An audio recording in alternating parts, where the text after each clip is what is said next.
বাণিজ্যিক কৃষিতে সম্ভাবনার আলো ছড়াচ্ছে বগুড়া শাহজাহানপুর উপজেলার কৃষক আব্দুল্লাহ। স্নাতকোত্তর শেষে চাকুরির পিছনে না ছুটে নিজের ২৮ শতক জমিতে ভারত সুন্দরী জাতের বরই চাষের মাধ্যমে এলাকায় ব্যাপক আলোড়ন ফেলেছেন তিনি।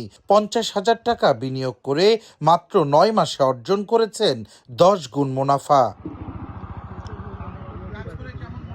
শুরুর দিকে বিভিন্ন জাতের সবজি চাষ করলেও গত বছরের এপ্রিলে পিকেএসএফ এর আর্থিক ও কারিগরি সহযোগিতায় বেসরকারি উন্নয়ন সংস্থা গাকের মাধ্যমে প্রথমবারের মতো ২০০টি বরইয়ের চারা রোপণ করেন তিনি।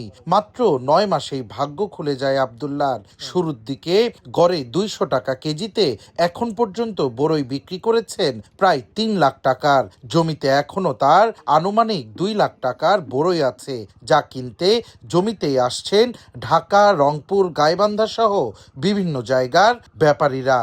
আমি সর্বপ্রথম এই বরই চাষে উদ্বুদ্ধ হই পিকেএসএফ গাক মাসুদ ভাইয়ের পরামর্শে। আমি বিনিয়োগ করছি এখানে ৫০ থেকে ৬০,০০০ টাকার মতো। আমি বড়ির যে চাষ করছি এটা ভারত সুন্দরী কিছু স্যাম্পল দেখার জন্য লাগাইছি। আমি বল সুন্দরী ২-৩ পিস আর একটা কাশ্মীর চারা লাগাইছি দেখার জন্য। এখন এ পর্যন্ত আমি ৬টা হারভেস্ট করছি। ৬টা হারভেস্টে আমার ৫০ প্লাস উঠছে, ৫০ মণ প্লাস আমি হারভেস্ট করছি। আব্দুল্লাহর সফল এই বরইয়ের রাজ্য এখন প্রতিদিনই দেখতে আসছেন আশেপাশের কৃষকেরাও, যাদের উদ্বুদ্ধকরণের পাশাপাশি সহযোগিতার কথা জানালেন স্থানীয় উন্নয়ন সংস্থার সংশ্লিষ্টরা। আমরা গ্রাম উন্নয়ন কর্ম গাক মূলত কাজ করি। আমাদের যারা বেনিফিশিয়ারি আছে, তো আমাদের বেনিফিশিয়ারিদেরকে তাদেরকে আমরা এই অনুদানমূলক কার্যক্রম দিয়ে প্রদর্শনী বাস্তবায়ন করি। ক্রপ রোটেশন যেটাকে বলে, শস্য বিন্যাসকরণ শস্য পরিবর্তন করে চাষাবাদ। তো এইটার ক্ষেত্রে আমরা বললাম যে ভাই আপনি একটু ফলের বাগানের দিকে ফল বাগান চাষ করেন, এটা অনেক লাভবান হবে। তখন আমরা গ্রাম উন্নয়ন কর্ম গাকের পক্ষ থেকে ওনাকে ২০০ চারা এবং এই জমিটা চাষাবাদ এবং জৈব বালাইনাশক এবং কিছু রাসায়নিক সার প্রয়োগের মাধ্যমে আমরা এই বাগানটা করি।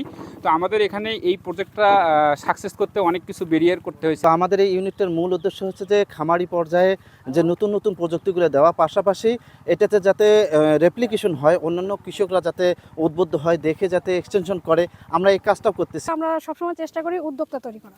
আমরা সবসময় মনে করি যে খোরপোশ কৃষি থেকে আমরা সবসময় চেষ্টা করছি বাণিজ্যিক কৃষিতে রূপান্তর করার জন্য। সেক্ষেত্রে যদি শুধু ধান সবজি থেকে আমরা চাচ্ছি যে আমাদের দেশটায় ফল উৎপন্ন হোক। কৃষি বিভাগের সংশ্লিষ্টরা বলছেন, পুষ্টি নিরাপত্তা নিশ্চিত সহ অর্থনৈতিক সচ্ছলতা আনতে বাণিজ্যিক কৃষি বৃদ্ধিতে কাজ করছেন তারা। এর মাধ্যমে একদিকে যেমন হ্রাস পাবে বেকারত্ব, অন্যদিকে তৈরি হবে নতুন উদ্যোক্তা। বাণিজ্যিক চাষাবাদের মাধ্যমে আব্দুল্লাহর মতো শিক্ষিত কৃষকরা সম্ভাবনা দেখাচ্ছে সমৃদ্ধ অর্থনীতির।